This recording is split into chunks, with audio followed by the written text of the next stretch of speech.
Nikki. I am back with another process video. Today I am going to be using the Cocoa Vanilla Wild at Heart collection for my layout.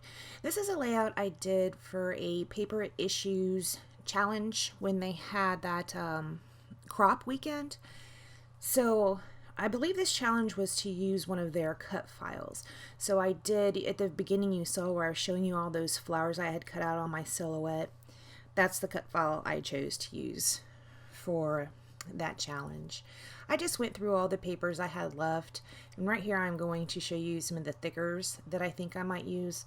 Also up front you saw a pink piece of paper that had cardinal cut out of it. That's going to be a part of my title, and I had just cut cardinal out of white cardstock 2 times, once out of the pink, and just stacked it up on each other so that it would be a little bit thicker.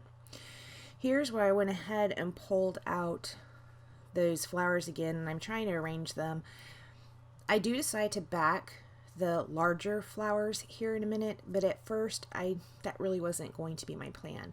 I wanted to do some, not really mixed media, but I wanted to put some spray on the back.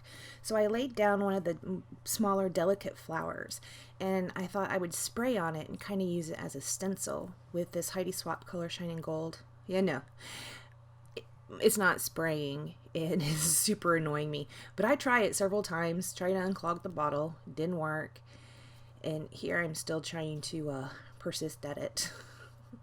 I end up dumping some of it into this little container, and I take a little sponge brush and kind of dab it over the top, seeing if that would work. I do put a paper towel on top to kind of pull up the excess. Then I pull it up, and it didn't work. Big thumbs down. So I go ahead and pull out another one of the flowers, one of the ones that are not so delicate, and try to use the same technique on that. This one turns out a little bit better because it's not so delicate, but it still does not turn out fabulous. I'm not willing to give up on this though, right? I'm going to keep trying it. So I do end up doing it again a little higher. So you can see a little bit of an outline, but not really a great outline. So I'm going to go ahead and try it again with another delicate flower, which I knew didn't work, right? Because I already tried it down on the bottom one. But that wouldn't be me to give up. So I'm going to go ahead and keep trying it again. Now, most of this mess that I make right here does get covered up in the end.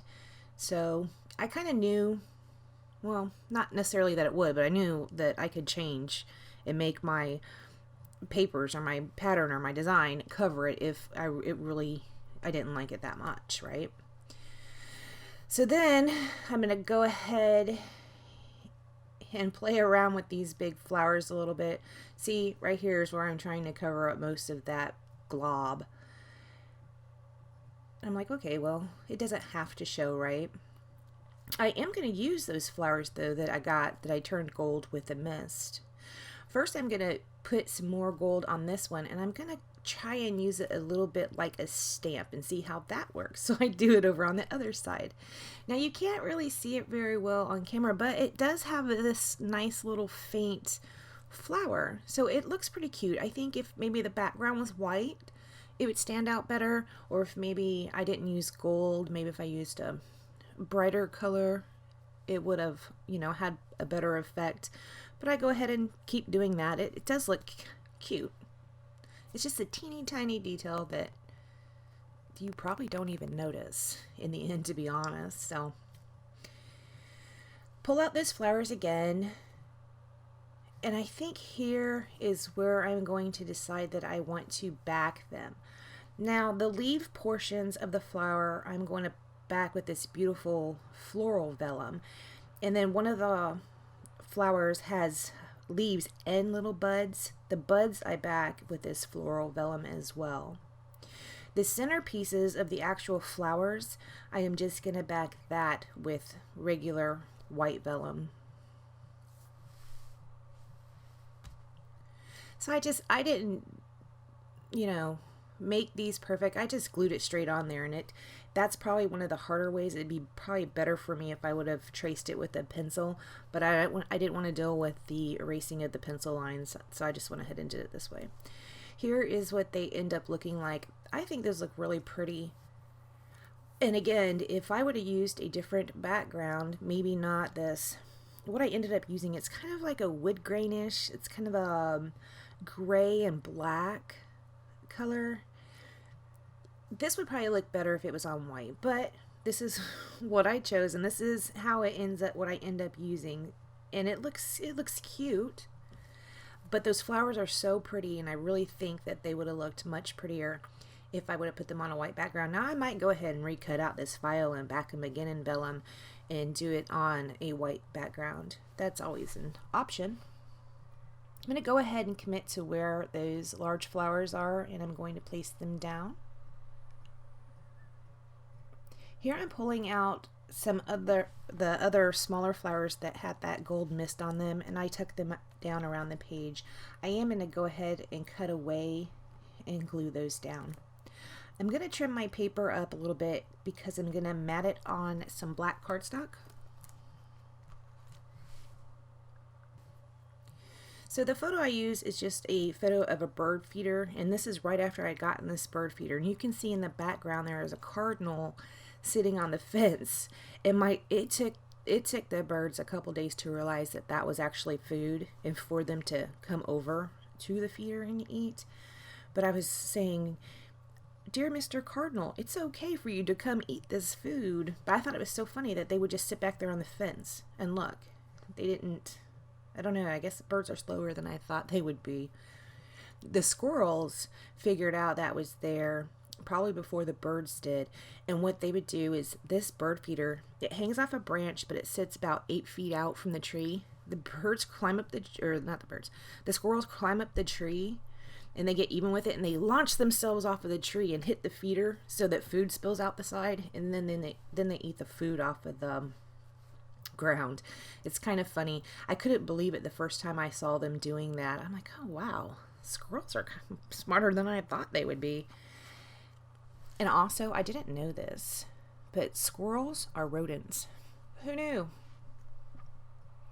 So I went ahead and pulled out these chipboard pieces. I put one up at the top. This is wonderful. It is not stuck down yet. And I'm trying to play around with putting one on the photo. I don't end up putting one on the photo. This sticker I pulled out right there is from the sticker sheet, and it just says hello. I am going to put that above that wonderful chipboard piece. This is a wreath that was on the chipboard sticker sheet, and I cut it in half. I'm going to use one on one side of the photo and one on the other side of the photo. I like to do that with a lot of the circular elements or frames, and you've seen me do this on past layouts. Don't know why, I just really like that effect. I am going to tuck another one of those gold misted flowers down there at the bottom. In a previous video, I had said that I wasn't going to do any more scrapbooking until I had my voiceovers caught up. That lasted for about 2 voiceovers, and I totally gave up on that idea. That was a stupid idea. And kind of when I said it and when I decided it, I knew it was going to be a stupid idea because it sucked the fun out of it. And if it's not fun, I'm not going to do it, right? So I'm going to go ahead and commit to this right here. I am going to put some foam tape behind my photo because obviously there's chipboard behind the sides, so I need to kind of bring it up a little bit. I'm putting the chipboard down with glossy accents just because it's sitting on that cut file with the vellum and there's a little bit of mist behind it. I don't think the mist would keep it from adhering with regular liquid adhesive like maybe Scotch. I think it still would have been fine with on the mist with Scotch, but it's just that it had all those layers back there. Here's where I went ahead and went away and put foam tape behind that. Still playing with that chipboard piece, trying to see if I want to use that. I am pulling out some of the wood veneers that I had gotten with this Cocoa Vanilla collection. And I do pull out 3 hearts and then that one that says wild. And I am putting the wild right there on the photo because these are wild birds, right? I am using glossy accents to stick those down as well. That was me. I was just unclogging the bottle. It clogs up. So what I do is I just have a needle on the side of it, just taped down with washi tape. And when I need to use it, if it's clogged up, I could just peel that needle right off and stick it in the top and it works fine. Right here I'm drawing lines for my journaling. I just wrote a letter, Dear Mr. Cardinal, and just wrote him a little letter. I'm going to use some Heidi Swapp Color Shine and give it a splatter around the page. After I do that, I don't do anything else to this layout. Thank you so much for joining me, guys. Please like, comment, and subscribe, and I will see you next time. Bye, guys.